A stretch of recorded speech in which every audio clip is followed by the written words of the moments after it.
Salut à toutes et à tous, assalamu alaikum. Je fais cette vidéo par rapport à ce qui se passe actuellement et pas seulement concernant le Covid-19, mais tout ce qui se passe de manière générale. Que ce soit des catastrophes naturelles, multiplication des tornades, multiplication de la montée des eaux dans certains territoires, multiplication des manifestations des insectes, multiplication du naufrage de nombreux mammifères marins, et sans rentrer dans une psychose. Mais à un moment donné, il faut être réaliste. Et la question, c'est combien de temps? Et ça, de nombreux professionnels en la matière, ou même non professionnels d'ailleurs, d'ONG ou autres, l'ont signalé, et ça fait des années qu'on le signale. Et d'ailleurs, si on retrace les histoires du passé, proche et lointain, on s'aperçoit bien qu'il y a eu à plusieurs reprises des prophètes, des messagers, des avertisseurs, et à chaque fois c'est le même mécanisme, c'est le même schéma.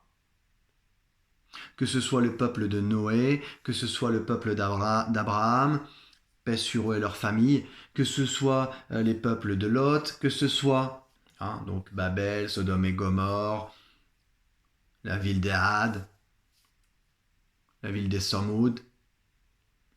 Voilà, toutes les cités, les anciennes cités, ont à un moment donné péri. Babylone, etc., etc. Donc, au final, je voulais parler de ce qui se passe actuellement pour dire que personnellement, je ne vois pas ça effectivement comme... c'est pas de bon augure, ça c'est clair, on va pas se mentir. Je ne me réjouis pas, et comme la plupart des gens, je pense qu'il y en a qui sont totalement indifférents, mais ils sont bien trop haut placés pour voir ce qui se passe, ou en tout cas pour le prendre en compte. Mais je pense que je fais partie de ces personnes, effectivement, je pense qu'on est une majorité à déplorer ces victimes de manière générale. Mais j'aimerais juste dire une chose, c'est que là nous sommes touchés, mais il faut savoir que de manière générale, il y a encore des personnes qui meurent de faim sur Terre. Il y a encore des enfants qui meurent de sous-alimentés, qui meurent pour des problèmes d'hygiène, alors que c'est pas très loin de chez nous. D'accord? Non, mais ça faut le dire, voilà. Moi, clairement, il faut être réaliste. Il y a encore des personnes qui meurent pour des problèmes d'idéologie, de pensée. D'accord? Et à savoir que nous ne sommes pas, que ce soit la France ou d'autres pays dits civilisés, industrialisés, civilisés, on peut parler de civilisation, de culture et autres, on n'est pas forcément les mieux placés. Nous ne sommes pas forcément les mieux placés. Donc, moi je voulais faire cette vidéo pour parler de 4 points qui me tiennent à cœur. C'est mon opinion personnelle, c'est une analyse personnelle, c'est une observation et une analyse personnelle, mais également basée sur des faits historiques et des faits aussi bien sociologiques que religieux. Alors, premier point, pour moi, cette situation, elle devrait nous faire prendre conscience d'une chose qui est la base, qui est la base de la création, en tout cas de la création de l'homme avec un grand H, homme et femme, c'est que tous les êtres humains sont créés à partir d'argile et d'eau, et principalement constitués d'eau. Voilà ce que nous sommes. Voilà ce que nous sommes. Donc, et tous, qu'on soit richissime, pauvre, qu'on soit black, blanc, beurre, violet, ultraviolet, que l'on soit, qu'on habite à Ouagadougou ou à Tokyo, nous sommes issus de la même matière. Et nous finirons tous poussière.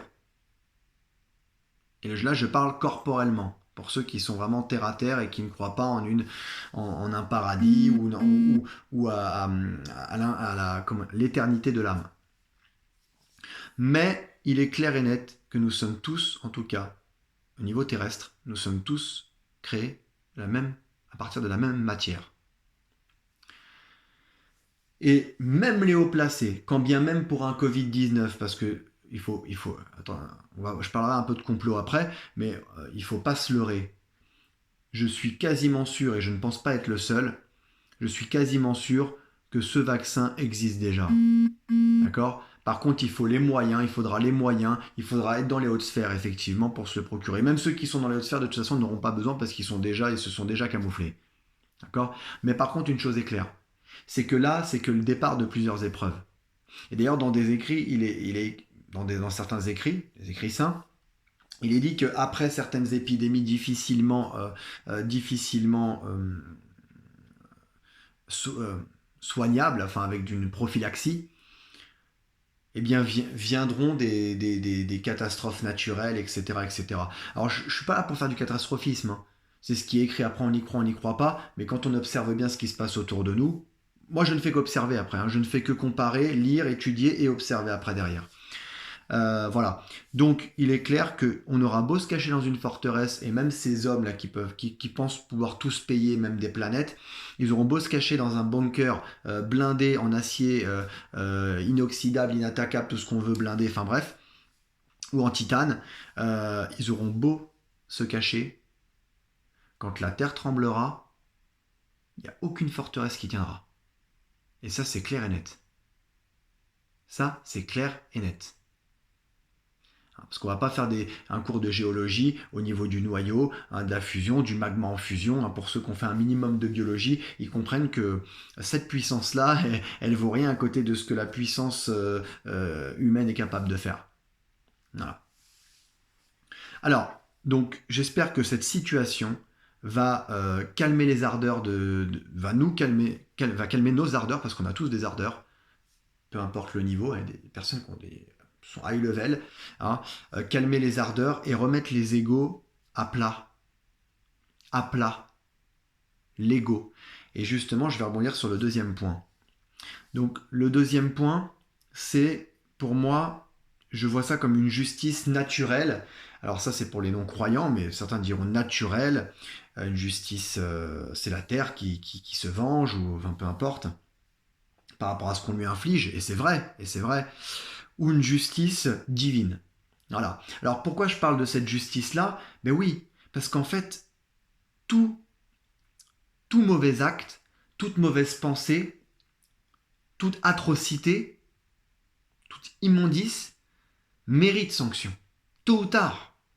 Quand on fait quelque chose de mal, on est sanctionné, en général, hein. Peut-être pas pour tout le monde, mais il y en a qui ont des passe-droits, mais en général, quand on fait quelque chose de mal, on est sanctionné. Et là, on tire sur la corde. On tire sur la corde, pourquoi? L'égoïsme démesuré. On devient égoïste. On ne s'en rend même pas compte, mais on est égoïste. Moi, je le vois dans les entreprises. Je le vois, les gens sont prêts à tout pour garder un poste, pour avoir une augmentation de salaire, mais prêts à tout. À tout. Ils ne s'en rendent même plus compte. Ça devient normal. C'est rentré dans la normalité. Des valeurs fondamentales qui s'effondrent. Un individualisme qui se fait malgré nous. Hein, comme dans certains écrits qu'on peut retrouver aussi bien, dans tous les écrits saints d'ailleurs. Hein, ils ont des yeux mais ils ne voient pas. Ils ont des oreilles mais ils n'entendent pas. Ils ont des cœurs mais ils n'aiment même pas, ils ne savent même plus aimer.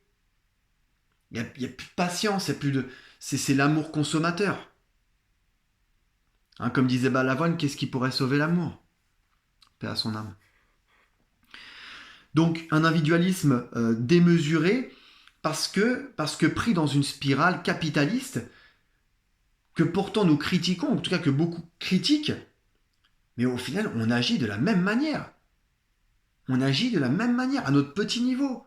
Il me faut ce iPhone, il me faut ce truc, et coûte que coûte, même si j'ai pas les moyens de l'acheter, même si Alors je rebondis justement sur cette problématique du crédit à la consommation, et je reviendrai dessus, notamment. Donc, autre problématique aussi, pourquoi je parle de justice naturelle ou divine? Des guerres, encore des guerres intestines, et malheureusement encore alimentées par des pays occidentaux. Alors certes, les guerres ne sont pas sur nos territoires, mais elles sont alimentées. La France vend des armes, l'Israël vend des armes, les États-Unis vendent des armes, les Allemands vendent des armes. Ce sont les plus gros producteurs d'armes. Le Japon aussi, je crois. Voilà la réalité. Mais continuons.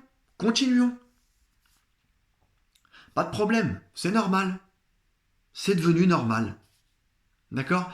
Donc c'est des guerres intestines qui sont fomentées. Je ne suis pas en train de dire que c'est que les Français qui sont responsables. C'est pas ce que je suis en train de dire. Attention, parce que je vois venir les gens qui ne savent pas nuancer, qui ne savent pas équilibrer les dires. Hein. Ah, ils vont sortir les phrases de leur contexte. Non, non, mais il y a une réalité. Il y a une réalité. Il faut ouvrir les yeux sur cette réalité. D'accord? Donc il y a encore des guerres intestines qui sont fomentées. Et oui, le complot existe. Donc je vais revenir sur le complot. Ensuite, je voulais parler des gens qui meurent encore en 2020, des gens qui meurent encore de faim. Et pire que des gens, même si personne ne devrait mourir de faim, comme disait la chanson des Restos du Cœur, hein. D'accord? C'est bien beau de la chanter, hein. C'est bien beau de chanter en chœur. Je respecte d'ailleurs un profond respect pour les gens sincères qui s'investissent dans ce domaine-là. Il serait temps que je fasse de même d'ailleurs. Mais des gens qui meurent de faim, qui meurent de problèmes de conditions d'hygiène, pour des histoires d'idéologie, encore aujourd'hui. Encore aujourd'hui. Et dans tous les pays, hein. Et ça dans tous les pays. Même moi étant croyant, je ne fais pas l'apologie d'un pays où la foi est peut-être plus développée. Non, non, non, c'est tout le monde. Tout le monde. Maintenant, tous les dirigeants, de toute façon, la plupart des dirigeants sur Terre, ils ne méritent même pas la place qu'ils ont. Ils savent juste tweeter, s'envoyer deux, trois trucs. Et c'est notre projet. Les gens, ils sont hystériques, quoi. Hystériques. On est gouverné par... Mais ouvrons les yeux. Mais il est temps d'ouvrir les yeux. Ou au moins le cœur. Ouvrons nos cœurs. Ah non, c'est pas possible. C'est une mascarade. C'est une mascarade. Il est vraiment temps de s'émanciper, quoi.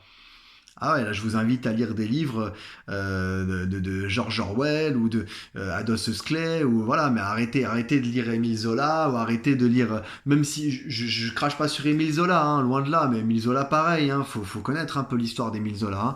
Mais bon, bref. Voilà, je dis ça parce que c'est des livres qu'on nous fait tous lire, on est tous passés par là, Émile Zola, Guy de Maupassant. Hein. Oui, mais par contre, il y a des écrits, alors on ne les fera jamais lire. Hein. Ah non, parce que ça, c'est sûr ils nous pousseront à l'émancipation. Et un peuple émancipé, c'est pas bon pour leurs affaires là-haut. Hein, les grandes familles comme Rockefeller, Rothschild et compagnie, ou George Soros. Donc, la pollution continue. On ne fait que polluer. Ils le disent. Greenpeace. Bon, il y avait même la petite Greta Thunberg, là, ils s'en sont servis, là. Bien sûr, c'était tout ça, c'était orchestré. Maintenant, on n'entend plus parler de cette Greta Thunberg. Bah, de toute façon, ils l'ont. Elle est toute jeune, là, ils la mettent au devant de la scène. Psychologiquement, c'est. Enfin, bref. Donc, la pollution qui continue. Donc, l'ingratitude. C'est dû à la gratitude humaine. Donc il commence à y avoir, mais ça commence, mais c'est long, c'est très très long. Et on n'ose pas changer notre vie parce qu'on est bien, on est dans notre petit confort. On croit on est totalement émancipé, c'est faux. On pense qu'on s'émancipe par ce travail qui nous donne à manger, alors que le vrai travail, il est intérieur. Je reviendrai dessus. Donc, aveuglement, ingratitude humaine. Dialogue social en berne. Pareil, justice naturelle, quand on voit le dialogue social dans les entreprises, l'injustice, le code du travail qui s'affaiblit, qui s'assouplit, obligé de négocier, mais bon, faudrait-il avoir en face de soi des gens qui sont prêts à négocier, hein, les salaires qui n'augmentent pas forcément, ou peu. Alors il y en a qui trouvent leur compte, tant mieux pour eux, tant mieux pour eux. Mais donc le dialogue social en berne, malgré tous les textes qu'il y a, malgré les accords nationaux interprofessionnels, malgré le fait qu'on parle de qualité de vie au travail, malgré le fait qu'on parle de prévention des risques psychosociaux, je sais de quoi je parle, je suis formateur en la matière. Et j'en vois des stagiaires. Et je vois la réalité du terrain. Donc des textes, il y en a plein. Ah c'est sûr, il y en a plein des textes. Ah ça, on sait écrire. Hein, la déclaration des droits de l'homme et du citoyen, quand on regarde les premiers articles, ils sont même pas respectés. La vérité, c'est même pas respecté. Si on rentre en profondeur dans les articles, dans le fond des articles, ce n'est pas respecté. Et je parle même pas des préambules sur les travailleurs, etc. Bon, soyons sérieux. Moi-même, je suis au comité social économique de l'entreprise. Voilà, je vais pas citer l'entreprise parce que j'ai envie de dire, bon, bah après, c'est chacun ses défauts et chacun ses faiblesses. Voilà. Mais je veux dire, quand tu remontes des vrais cas, des vrais sujets, que tu es juste, tu es droit dans ton travail, dans ton investissement, mais parce que tu remontes, oui, des choses qui sont vraies, de vraies revendications, sincères, honnêtes, justifiées. Ah là, bah là, d'un seul coup, hein, élu représentant du personnel, et tu reçois une mise en garde, alors que la faute, elle est pas du tout, elle est pas du tout condamnable réellement. Parce que j'ai décidé, et là je vous donne un cas concret, hein, parce que j'ai décidé de valider une personne dans une formation qui avait des problèmes de cœur et qui devait s'absenter une demi-journée sur 2 jours et que je me suis assuré de lui faire rattraper ce qu'il n'avait pas vu et je lui ai fait valider parce qu'il a su faire les gestes, etc. Moi j'ai été franc, je ne l'ai pas fait signer l'après-midi, j'aurais peut-être dû d'ailleurs. Il y a un filtre dans mon entreprise. On me dit Guillaume, bah t'as validé quelqu'un, mais alors qu'il y a un filtre quand même, il y a un contrôle parce que l'erreur est humaine. T'as validé quelqu'un et mise en garde. Voilà la France. Et franchement, je généralise. Là, je généralise parce que vu les cas de figure que j'ai et vu le nombre de personnes qui perdent en courage et qui gagnent en lâcheté, franchement, moi, je pense qu'il est temps de se réveiller. Très sérieusement, il est vraiment temps de se réveiller. Et il est temps d'arrêter d'écouter des chansons, de se faire plaisir 3 minutes. Non, non, non, la réalité, c'est sur le terrain. C'est pas sur scène. Et moi, pourtant, j'ai fait de la chanson. Hein. Mais c'est pas sur scène, c'est pas. Non, non, la vérité, elle est sur le terrain. Le vrai combat, il est sur le terrain. C'est là qu'on voit les vrais soldats. Quand ils sont face au patron, quand ils sont face à leurs convictions, quand ils sont face à leurs problèmes.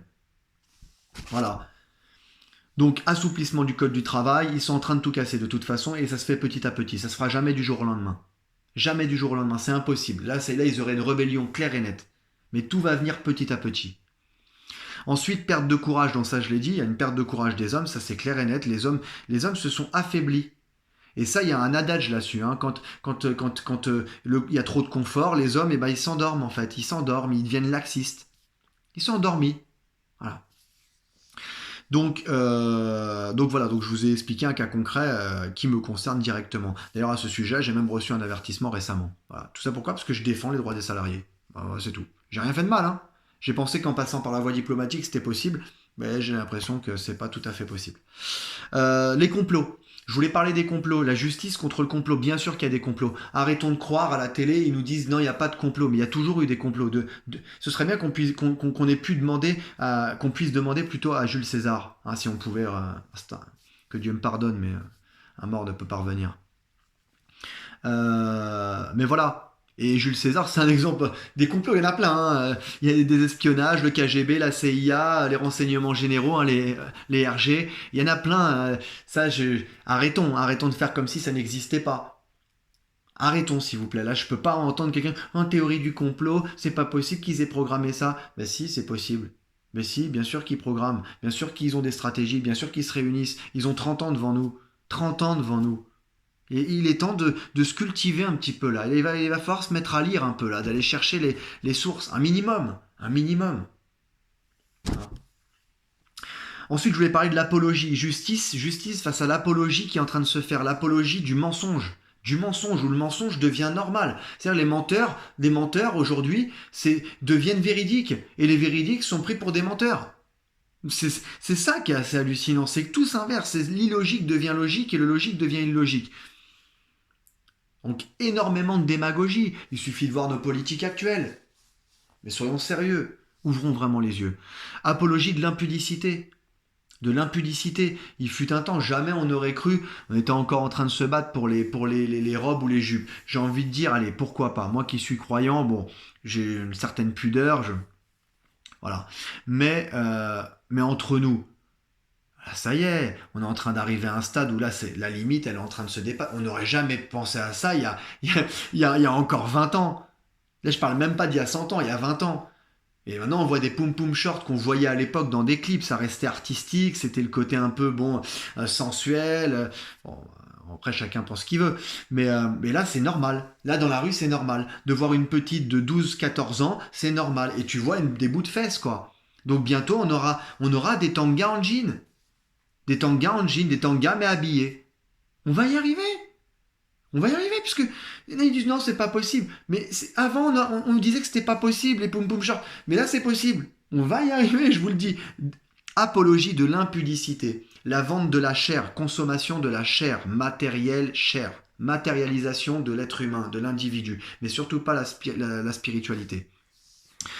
Apologie aussi de l'enfant roi. Ça, c'est important, je voulais en parler. L'apologie de l'enfant roi. On est en train de faire, de faire en sorte que les enfants deviennent totalement protégés, mais protégés de tout et même protégés de leurs propres parents. C'est-à-dire qu'on n'a même plus le droit. Moi, j'ai connu l'époque où vous pouvez se faire tirer l'oreille, ou même par le professeur. Ça me choquait pas. Ça ne me choquait pas. Et même les parents rajoutaient une couche. Mais alors là, on a réussi à tourner la chose de manière à... Là, ça devient de l'agression, c'est du harcèlement, c'est de la violence, c'est... Attendez, mais tous les enfants ne se font pas maltraiter. Bien sûr qu'il y a des dérapages, mais on n'empêchera pas les dérapages. Ça, on ne l'empêchera pas. On va beau mettre toutes les... Ou alors, il faudra filmer tout le monde. Big Brother, c'est ce qui risque de se passer. C'est des caméras chez tout le monde. Déjà qu'ils commencent à en mettre plein dans les rues, donc peut-être petit à petit, hein. On commence à équiper, puis une par là, une par là. Et un jour, on va se retrouver, ah, il y en a partout. Voilà. J'en aurai un dans le coin, là. Voilà. J'en aurai une dans le coin. Donc, c'est ce qui risque d'arriver. Maintenant, affaire à suivre. Affaire à suivre. Donc, l'enfant roi, on voit bien en Suède, hein, je me rappelle d'un reportage où les parents disaient, oui, on va, comment dire, oui, oui, notre enfant, on va vous allez voir, il veut absolument jouer à la console, mais avec la patience, vous allez voir, on va réussir à faire en sorte qu'il n'y joue pas. Bon, il a fait sa crise, hein, il a tapé sa petite crise, et 2 secondes après, le journaliste, même c'était un Français, je me rappelle, et il rigolait parce qu'au final, il était en train de jouer à la console. Voilà la solution.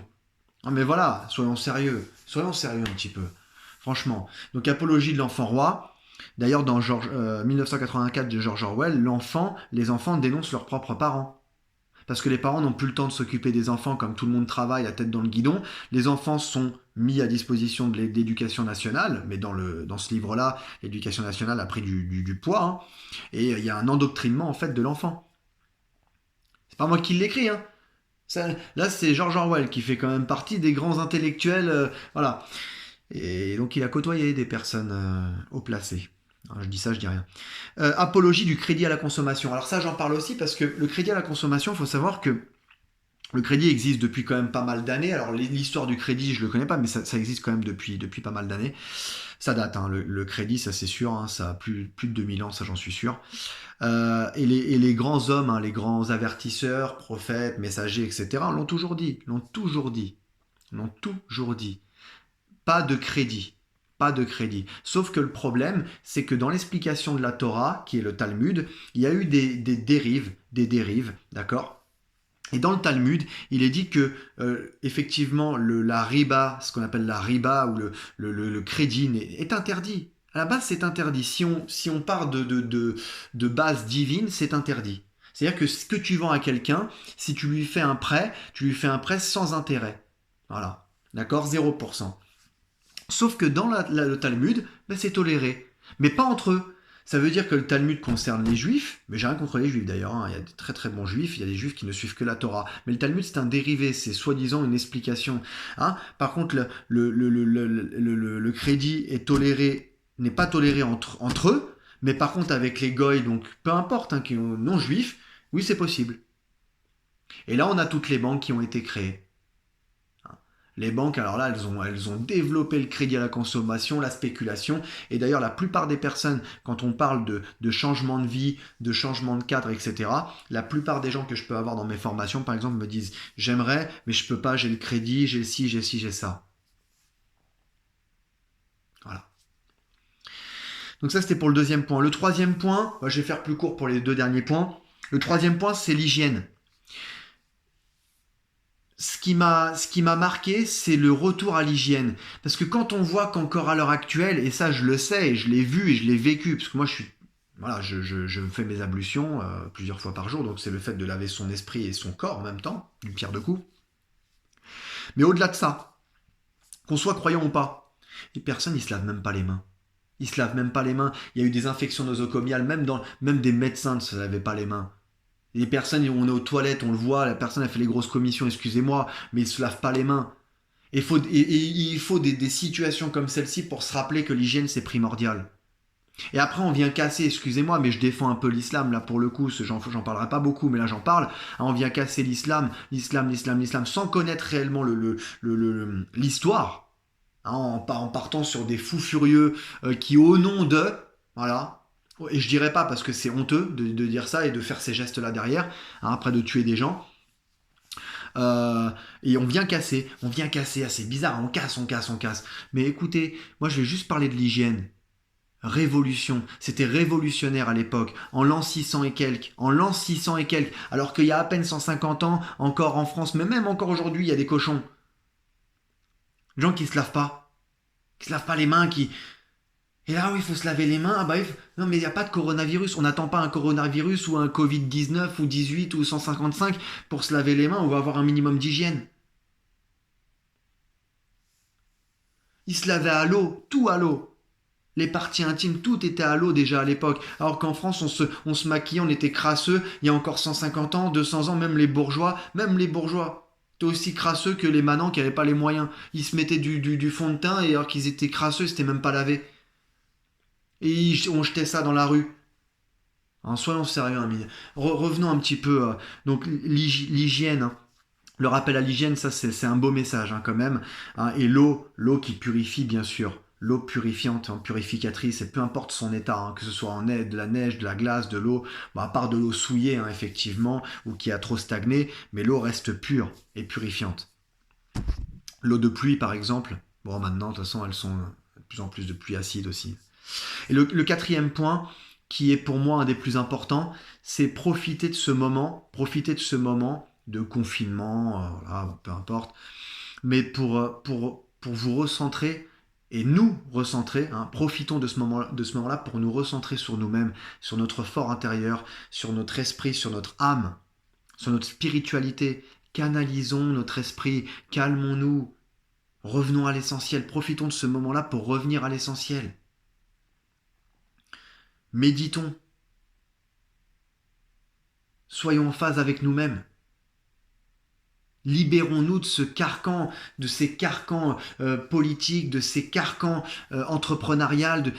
On court après quoi? Après l'échec? On court après la décadence? On court après la chute? Il n'y a pas de hasard. Si vous croyez qu'il y a encore du hasard dans ce qui se passe, on n'est pas sorti de l'auberge. Je vous le dis clairement. C'est très sincère ce que je dis. Je suis ni un prophète ni un messie, j'ai des facultés, j'ai eu un don quand j'étais petit, je me suis mis à improviser, à faire de la chanson, et puis de Porcheville, j'ai même fini chez Énergie. Enfin, proposition. Mais mais j'ai vu le décor, l'envers du décor dans ce milieu-là. Et puis il faut que tu fasses ci, et ce serait bien que tu fasses des tatouages, et ce serait bien que tu mettes des petits débardeurs, que tu fasses le beau gosse, quoi. Tu deviennes un produit comme Matt Pokora, avec tout le respect que j'ai pour eux, mais bon, franchement, entre guillemets, voilà. Respect d'humain, hein, bien sûr, mais artistiquement, j'ai plus de respect. La dignité, l'intégrité, c'est passé où ça? On est prêt à tout pour un peu d'argent, pour un peu de notoriété, pour se faire connaître. Pour qu'on dise, ah, toi, t'es super, toi, t'es. Hein, jusqu'à ce qu'on me dise un jour, ah, tu chantes comme un dieu, mais je chante pas pour qu'on me dise ça. Je chante pas pour qu'on me dise c'est super ce que tu fais. Je chante pas pour qu'on me dise, ah, c'est d'art ce que tu fais, je kiffe trop. Non, mais arrêtons. Arrêtons, je chante pas pour ça, et des choses bien plus graves. Moi, j'ai pas besoin d'idolâtrie ou quoi que ce soit. Revenons à l'essentiel. Profitons de ce moment-là pour revenir à l'essentiel, pour dire aux gens qu'on aime, qu'on les aime, nos familles surtout, prendre soin de nos familles. Et je vous dis revenir à l'essentiel, parce que là ils sont en train de nous faire peur. Et je dis bien ils sont en train de nous faire peur. Hein, Monsieur Emmanuel Macron, il a utilisé le mot guerre combien de fois? Combien de fois il a utilisé le mot fake news dans son discours? Moi je voulais pas l'écouter au départ. Et parce que j'étais en contact avec quelqu'un, elle voulait savoir s'il y avait un confinement ou quoi total, et j'ai mis la télé, j'ai mis le truc, et j'ai écouté. À peine j'allume, je vois guerre, guerre, guerre, fake news, fake news. C'est eux, ils disent la vérité par contre. Ah oui, eux, c'est que la vérité. Ils sont véridiques sur tout. Ah, ils sentent la vérité. Ça sent de là. Ils sentent la véracité.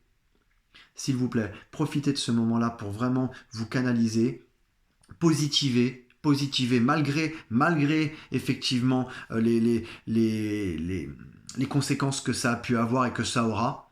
Mais il faut en tout cas se recentrer sur soi. Profitez de ce moment-là pour vous recentrer sur vous-même, sur l'essentiel, sur des pensées en tout cas les plus positives possibles. Et surtout, essayez de vous émanciper. Et j'ai même envie de dire, essayons de nous émanciper, parce que j'ai aucune prétention de dire qu'à l'heure actuelle, je suis totalement émancipé. Voilà. Prenez soin de vous, prenez soin des vôtres. Que Dieu nous garde, que Dieu nous facilite. Amen.